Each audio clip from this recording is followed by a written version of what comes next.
라이프라인 10 10분 메시지 서울 목동 예명교회 이성우 목사님의 말씀입니다. 요한복음 2장 13절에서 17절 말씀입니다.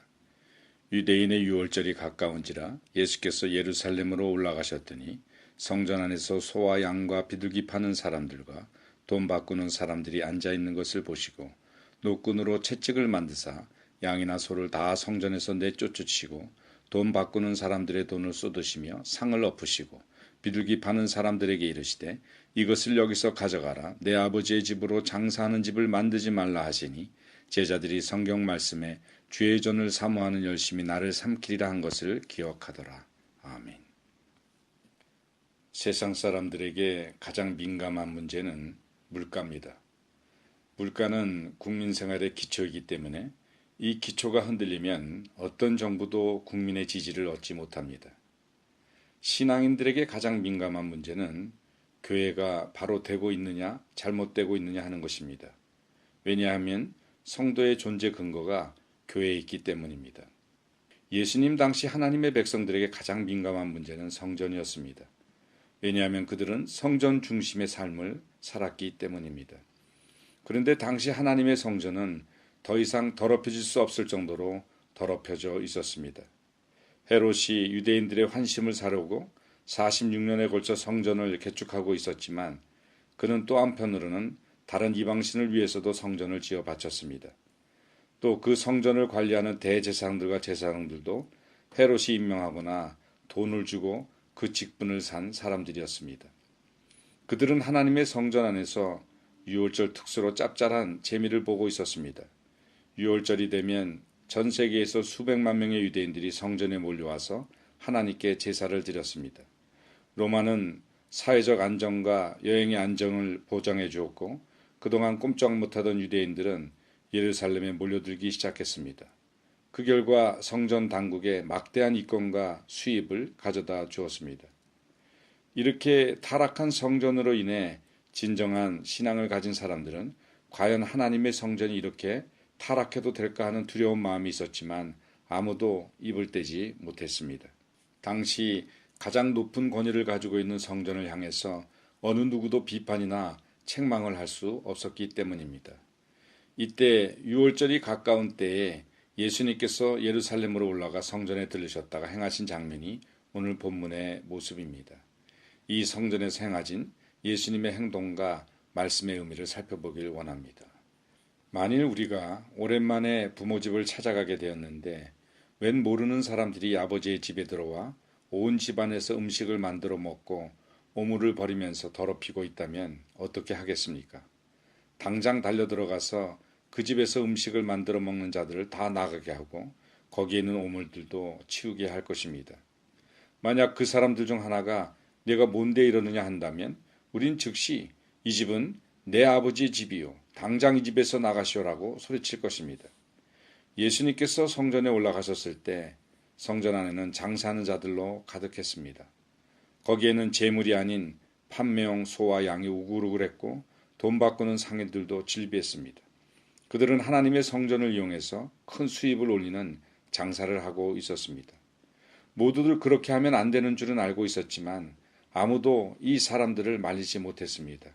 왜냐하면 그들은 그 집의 아들이 아니었기 때문입니다. 그러나 예수님은 가만히 계시지 않았습니다. 예수님은 노끈으로 채찍을 만들어서 그 안에 있는 모든 소와 양을 다 내어 쫓으셨습니다.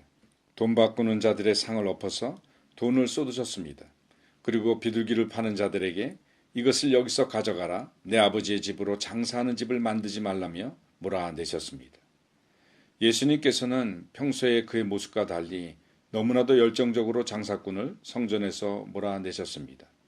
그 모습이 얼마나 열정적이었든지 제자들이 그 모습을 보고 성경에 주의 전을 사모하는 열심히 나를 삼키리라 한 말씀이 생각났다고 17절에는 기록하고 있습니다.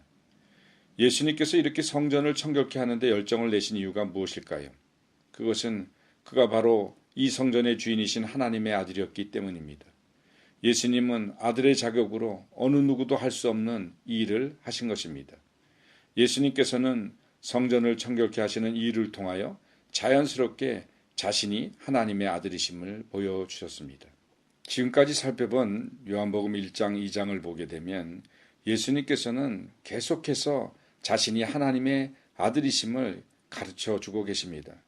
예수님을 따르는 적은 무리는 처음에 세례 요한의 증거를 듣고서도 예수님을 바로 따르지 못했습니다. 그들의 마음에 정말일까 하는 불신앙이 자리 잡고 있었기 때문이었습니다.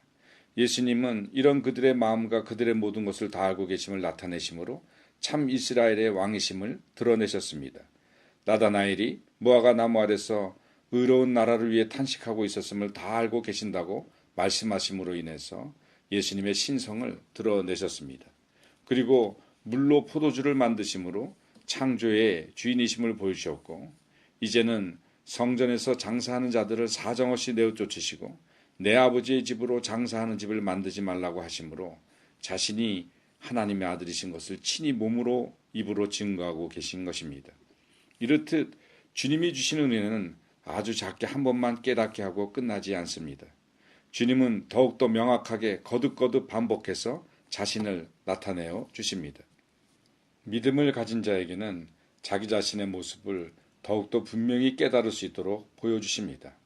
예수님의 하나님 아들 되심은 처음부터 분명하게 나타났습니다. 처음부터 모호하지 않았습니다. 누구든지 눈이 있고 귀가 있는 자는 다 들을 수 있고 볼 수 있게 자신을 나타내셨습니다. 예수님께서 성전에서 장사하는 자들을 내어 쫓은 사건은 다른 어떤 것보다 예수님의 신성을 나타내는 일이었습니다. 세례 요한도 감히 이렇게까지 하지는 못했습니다. 그는 광야에서 사람들에게 회개의 세례를 주었지만 성전에서 장사하는 자들을 내어 쫓지는 못했습니다.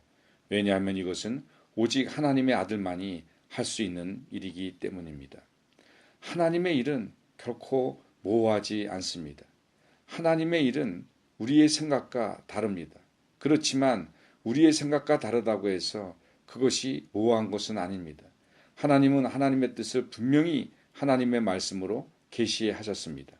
그리고 그 말씀을 좇을 때 그 말씀은 진리요 우리의 참된 길이 되고 우리의 밝은 소망의 길이 될 수 있는 것입니다. 그러므로 우리는 많은 생각을 하는 것, 많은 생각을 통해서 우리의 생각을 혼란스럽게 하는 대신에 우리는 기도와 말씀에 집중할 수 있어야 됩니다. 하나님의 말씀을 붙들고 기도해야 됩니다. 그러면 우리의 심령이 정결하게 됩니다. 우리의 심령이 정결해지면 하나님의 분명한 뜻을 깨달을 수가 있습니다.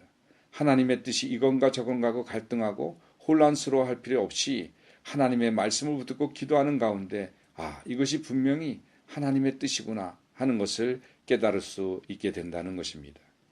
사랑하는 성도 여러분, 예수님은 우리의 속을 청결케 하시기를 원하십니다. 우리 속에 더러운 욕심과 무지함을 깨끗하게 씻어내기를 원하십니다. 왜냐하면 우리가 예수님 안에서 하나님의 성전이 되었기 때문입니다. 그리고 우리가 또한 하나님의 자녀가 되었기 때문입니다. 이 주의 전을 사모하는 예수님의 열정을 기억하며 우리의 심령을 깨끗게 하는 우리 모두가 되시기를 예수님의 이름으로 축원합니다. 지금까지 서울 목동 예명교회 이성우 목사님의 말씀이었습니다.